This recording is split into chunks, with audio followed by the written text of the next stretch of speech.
Hey everybody, welcome back to another episode of Gettin Buzz'd. I'm Dustin Brackett, CEO and founder of HIVE Digital Strategy, and with me as always is Michael Thebeau. He's our business development manager and local cowboy. That's right. Today we're actually going to be talking Smarketing, so sales and marketing alignment, right? Yeah. Why it's important and kind of how to bridge that gap, kind of that normally like very fierce kind of combative relationship between the sales and marketing teams, and what it means for your team and what it can mean for your customers, right? But as always, we're drinking something local. And so today we are drinking Pinstripe Red Ale. It's from Ska Brewing out of Durango. And fun fact, so the college that I graduated from, one of the founders, actually, maybe multiple of the founders, I don't know, graduated from there in like my freshman year, came and spoke and just thought it was really cool. And like ever since then, I was like, okay, if I see Ska, like I'm ordering that just because of it. Well, fun fact for me, I like red ales, but I especially like their red ale. Okay. And on the marketing side of things, I've always just thought they've got great cans. Yeah, they're always fun. It definitely draws you in. I think the beer is good as well, but the marketing also takes it over the top. Right. Yeah, so I'm not normally a red fan, and I don't think I've had this one because I'm not a red fan. All right. But they have some very good beers. Well, we'll see what you think at the end. But cheers. Cheers. Smarketing. Sales, marketing. Oof. Here we are.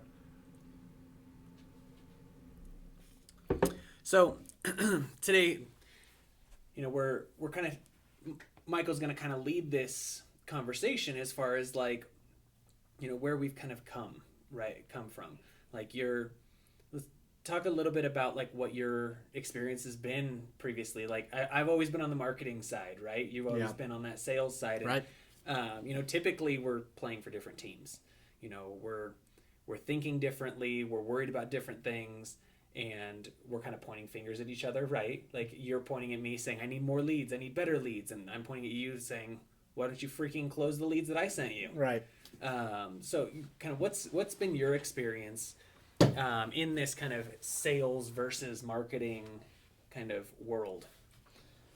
Yeah, I mean, I think it's interesting. I've worked for companies of all sizes, right? My first company coming out of college was a Fortune 500 company. So obviously we had multiple offices worldwide, multiple offices even here in Colorado. Mm-hmm. Didn't really have like a home marketing team, so it's a little bit different. But I never got anything down to me, even as the lowly sales guy, the junior sales guy starting out. Nobody ever came up to me and was like, hey, what's going to move the needle for you? What are you hearing from the clients that you're talking to day in and day out, sure. Right?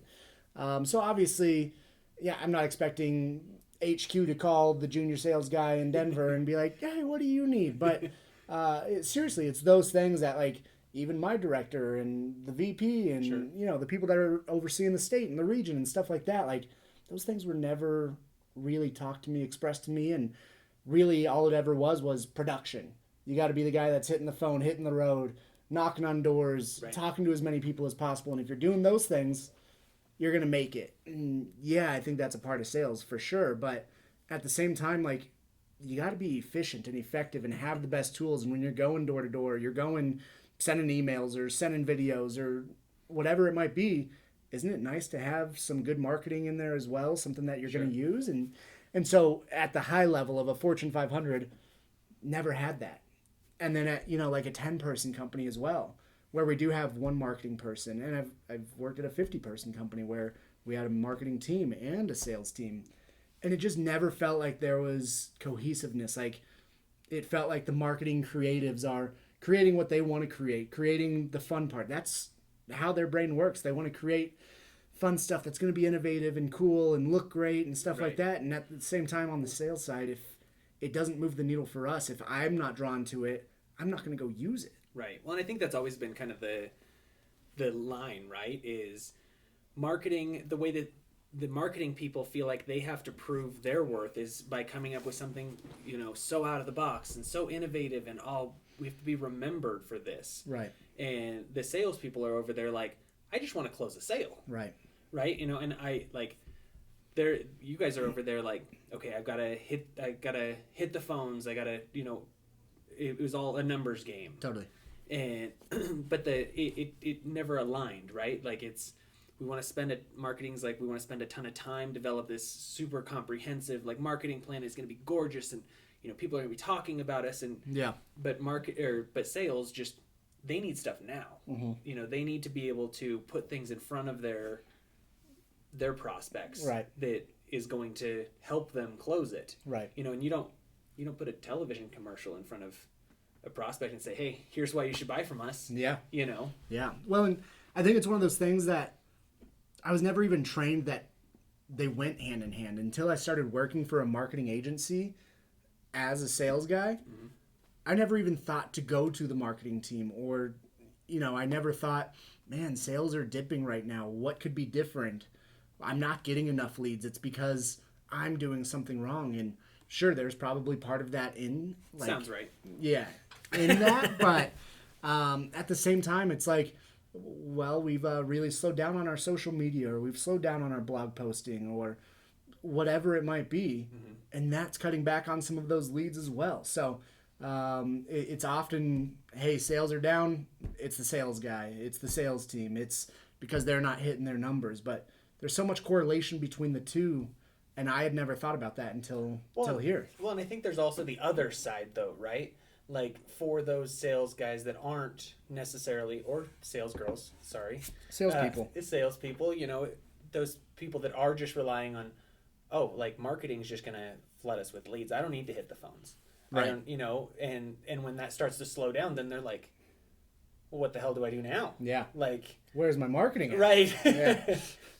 And, so I think that's very interesting. And, honestly, I think it is one of those things that most companies don't even think about. Right. Right. Marketing has their role. Sales has their role. Everybody go hit your numbers. Right. And I think we do have that kind of unique perspective of like, what we do is marketing. Right. And so when we brought in a sales guy, a business development manager, it couldn't be separate. Sales guy. I like that. It couldn't be separate though. Right. And so that's where we had to think about that and say, well, how do we as marketers, because you're not a marketer. Right. Like I would say, more than most people now when it comes to marketing.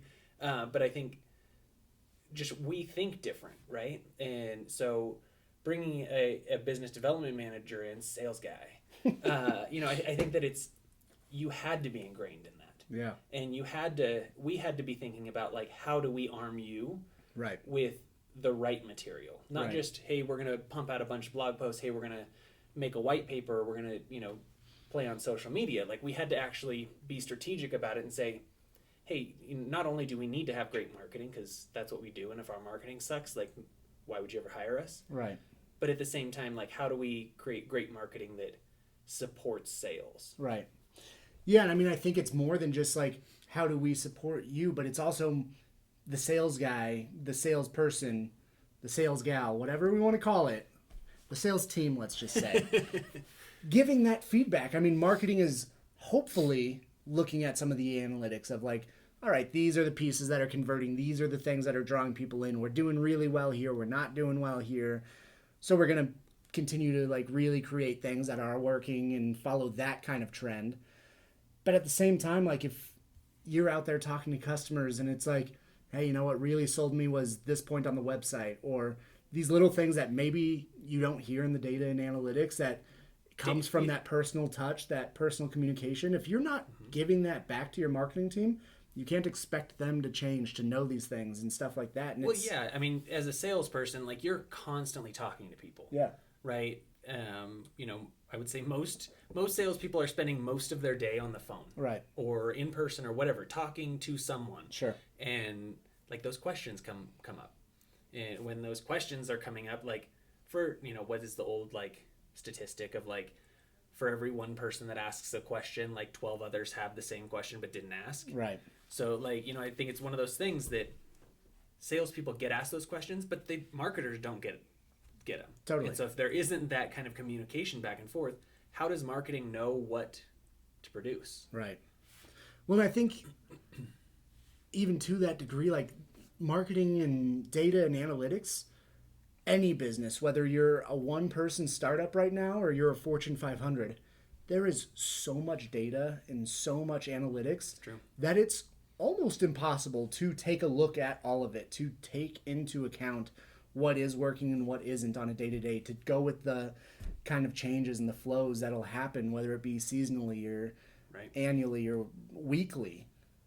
Like, to make all these changes is getting really hard. So again, to get that quick feedback of like, hey, I had 3 people convert into meetings or to convert into customers last week, and it was all because of X, Y, and Z. Mm-hmm. That's good feedback that you're probably not getting on that paper, or you're overlooking because you've got too many. You've got Google and Facebook and your website and all these analytics that I don't even know about. It can be tough. You've got so much, and honestly, it is one of those things that, like, it's a very empowering thing. Right. But at the same time, if you don't know what you're looking for or where to start or anything like that, like, you just get overwhelmed. Like, you can get overwhelmed even if you know what you're looking for. Because, I mean, there's just data on data. Right. And so, I mean, you're totally right that, like, from a sales guy's perspective, or maybe somebody that's not in the data every day, like, you couldn't just go in there and pinpoint and say that. Right. That's working. Yeah. And so, kind of diving into that a little more, like, how do you see, like, how does a company kind of go about creating that alignment and creating Smarketing? Yeah, I mean, it's weird because it was kind of forced upon me. And in a way, looking back, a year and a half ago when I started at HIVE, it's been such a blessing because it was just kind of like, hey, we do these meetings every single week to hear what's going on with you, what's working, what we can help with. Mm-hmm.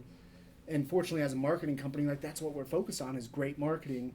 Obviously promoting our clients and the brands that we work with, but also promoting ourselves and creating great marketing for us.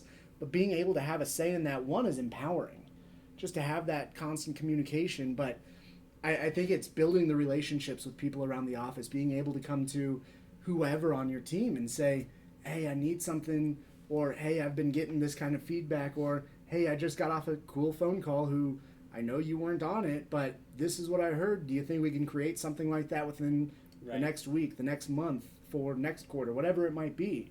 And having those open conversations. So really... which isn't always easy, though, right?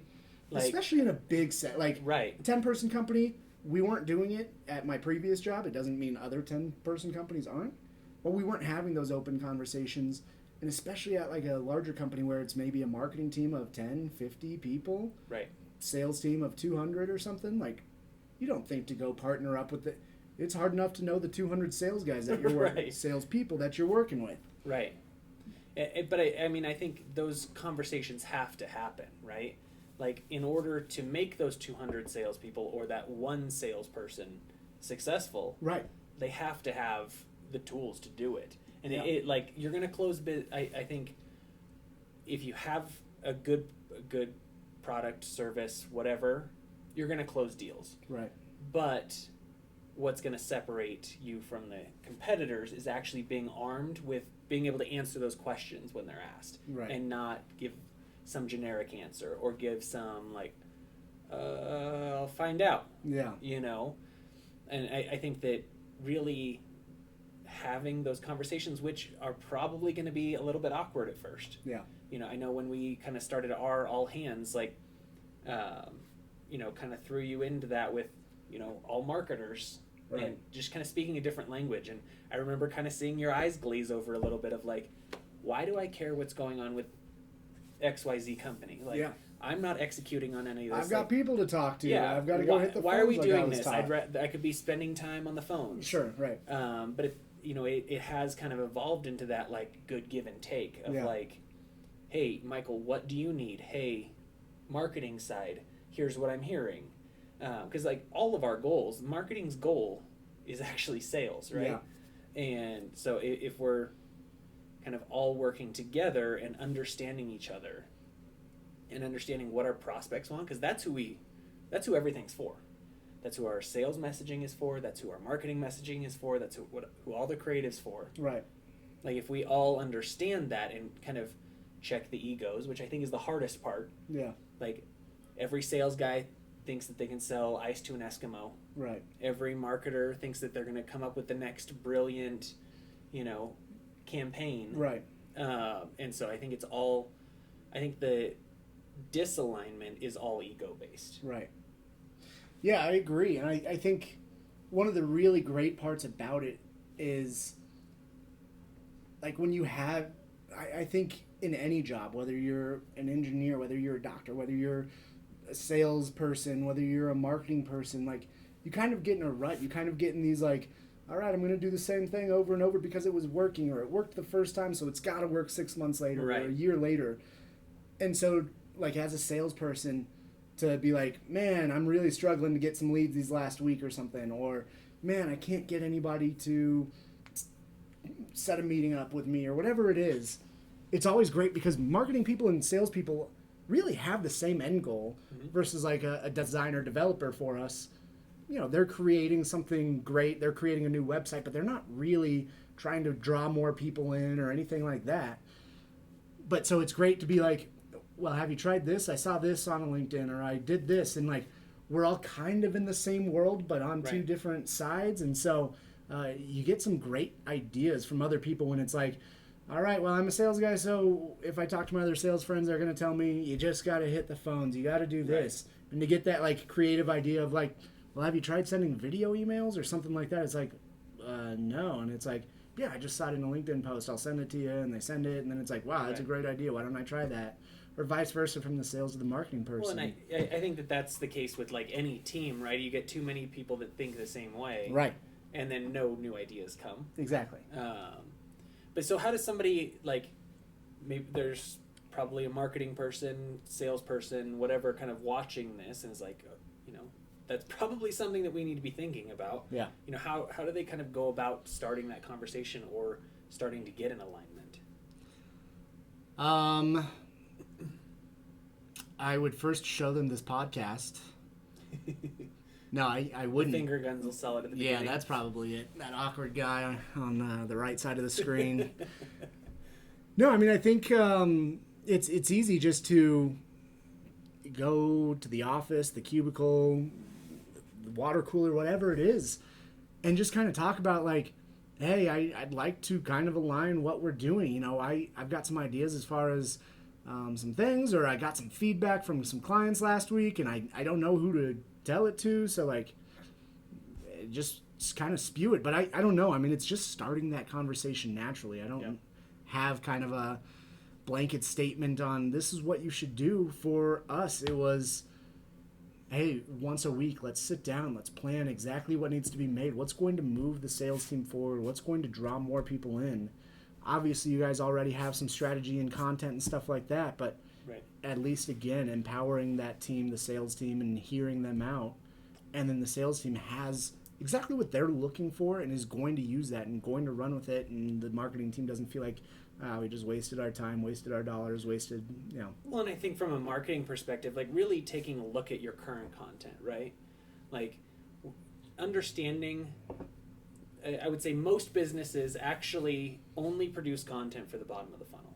Yeah, sure. And so it's buy now, it's schedule a demo, it's whatever. Or it's at least heavy bottom funnel. Yeah, which, I mean, salespeople tend to like just because it's, hey, if somebody does that, like they're a hot prospect, right? But I think where both sides struggle is how do we fill the funnel from the top or from the middle, and get people engaged earlier. Because somebody that comes in top of the funnel, like they're not ready to talk to you yet. Right. But we have that lead that we can nurture to that point. Totally. And through automation, like marketing can actually own piece of that sales process and say, hey, you came in, you were just trying to get more information on what XYZ looks like. Right. And so let's nurture you down, and once you get to a certain point, then it's Michael, now you talk to this guy. Yeah. So, I think that by doing that, we're getting better prospects, we're getting more qualified leads. Yeah.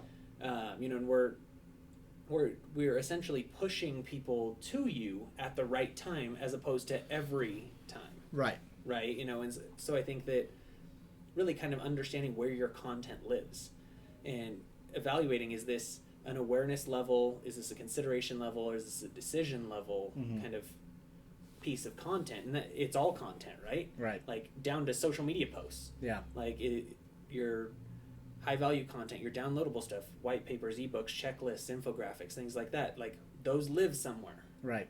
Your blog posts, your social media, your emails, they all live in that. Right. And so just kind of identifying where those gaps are too, Yeah. I think is a really big deal. Yeah. And, being able to say, like, when you're talking to somebody, being able to see, like, oh, here's what they were originally interested in. Yeah. That just arms you. Right. Right? Then you have more information on what this person actually cares about. Yeah. And then having other supportive content to just back it up. Yeah. Yeah, I think that's a great point. I mean, even once you said that, I was looking back at this entire episode so far, and I was like, I feel like I've been speaking towards the bottom of the funnel the entire time. Like, hey, I got this feedback. This is what closed them. So, like, create more of that. But, like, I look back at even last week, I was going through some of my email cadences and stuff like that and was like, man, I don't know if my emails are written properly. They feel kind of too salesy. I feel like I'm just kind of asking, like, set a meeting with me. Like, you need marketing. Right. And instead, like, I went to and a marketing... such a tough, especially cold. Yeah. Like, that is such a tough ask. And so it started out with just like, hey, marketing team, can you look over my emails? What would you change? What can we add into these so that it's giving them something and showing value and doing those things, which is going to pique interest or do that versus just being like, hey, I'm a random guy. Do you want to meet with me? Right. And I feel like I've seen, since that happened last week, just like tenfold like changes with people wanting to talk to me, people being like, that's a great point. This is a great article and stuff like that. Right. And so just that top of the funnel and middle of the funnel stuff that we made small tweaks to. And like, it's some of that content that it was like, I don't read every blog post. I don't see every blog post. I try to keep up with the things that we put out, but I don't know all of it. And so to get the marketing team to be like, oh yeah, we did this last month, or didn't we come up with something 6 months ago that was great? Right. And it was like, oh yeah, we did, and I just forgot about it because I've just been trying to call people and trying to do these things, and so that has helped. Yeah, just taking that perspective of like, be helpful, right? Be a resource. Don't just be the guy. Sorry if they're car salesmen watching, but don't be the used car salesman. Right. You can't have that mantra of like, somebody steps on my lot, I have to sell them something. Right. Like, be useful. Right. Like, and I think that a lot of salespeople forget that. Yeah. And so I think there's a huge opportunity there, because I think all salespeople are just looking for, okay, I want to see these things in our conversation, to trigger that they're ready to close or not. And I think that if we kind of take a step back, both marketing and sales, and put ourselves in like the shoes of our prospect, really dive into those personas and like say, hey, what does this person care about, and why do they care about it? That helps inform the content that marketing's producing, and it helps inform what your outreach should look like. Yeah. I think that it's actually pretty simple. Like you need to just provide value. Yeah. And it just calling somebody up and saying, hey, want to talk to you for 15 minutes, like that's not value. Or emailing somebody and book a meeting with me, that's not value. Right. So, I think that's a huge opportunity for almost every business. Right. Yeah, so I mean, I guess going back to the original question, like, what can people do? I would just, the one action item I would give people is think about, if you're on the sales team, think about the last time that you really felt like you put input into the marketing that's going out, the marketing that people are creating. And if you're on the marketing team, think about the last time you talked to that salesperson and were just like, hey, what moved the needle? Have you heard anything? Yep. Getting that input in order to still be creative and come up with that innovative thing, but those things that people are actually doing and clicking on and giving feedback of like, I really liked this. This is what separated you guys from your competitors or whatever. Right. Because the analytics and the data behind it just probably isn't going to show versus your top 5 competitors in your area. So. Right. That's true. Yeah, no, I think it's all been great points, and I think that the only way that businesses are going to win moving forward, like, honestly, like, if you feel like your differentiator is like, oh, we provide the best service, that doesn't differentiate anything anymore. Right. Neither does having the best product. Right. Like, let's be honest, it just doesn't. Like, just assume that everything's good, right? Every business in your industry is going to provide similar service. Sure. Every business in your industry has got a similar product. So what's going to separate it is providing value. Yeah. And, I think that's giving that feedback both ways. And, once that sales and marketing alignment kind of starts happening, like dive deeper. Right. And, the sales guy needs to come back and say, hey man, I sent that ebook to this prospect and they really weren't feeling it. Like they had these questions. Right. Okay, maybe we need another piece of content. Or this wasn't clear. Can you change it on the right? Even those small things that you don't even have to crank out another ebook. Right. But you got to make tweaks if people aren't going to use it properly or it's not clear. Well, because as marketers, like we're dealing with some like fictional character, right? We're dealing with C-level Charlie over here, who is basically faceless. We know some like general information about this person, but Charlie, right? And he goes by Charles. Yeah, so exactly. And that's so I think point. there's a real big disconnect there, and if we can close that gap, like then we're producing content for Charles, not Charlie. Yeah, it's a great point. Well, great. So the last part of our podcast, and hopefully this isn't your first time seeing it, is How's the Buzz? So again, we're drinking Pinstripe Red Ale from Ska Brewing. What'd you think? I think you said you've had this before, right? Yeah, but I was looking at the alcohol content because it's only 5.2%, and I've had like half my can, and man, I think I'm just like ready to go home or something because I feel like half a beer got me kind of drunk. But I like it, man. I really like it. I've always liked Ska Brewing, both the beer and the marketing. Yeah. So. Yeah, they do a great job. I think everything that they put out is fun and like something you don't see everywhere. Right. And it's all a little bit like feels a little random and obscure, but it's fun. Yeah. And like I said at the beginning, I'm not a red fan at all. Yeah. But I like it. It's I'm not a huge beer drinker, but I would order it. Yeah. And I also have an affinity to anyone from my school, so fair enough. Yeah, pay your respects, but no, it's a good beer, so we'd definitely have this one again. Awesome. Well, thanks for tuning in. Be sure to like and subscribe. We'll have another episode next week, and we'll catch you next time. Cheers. See you guys.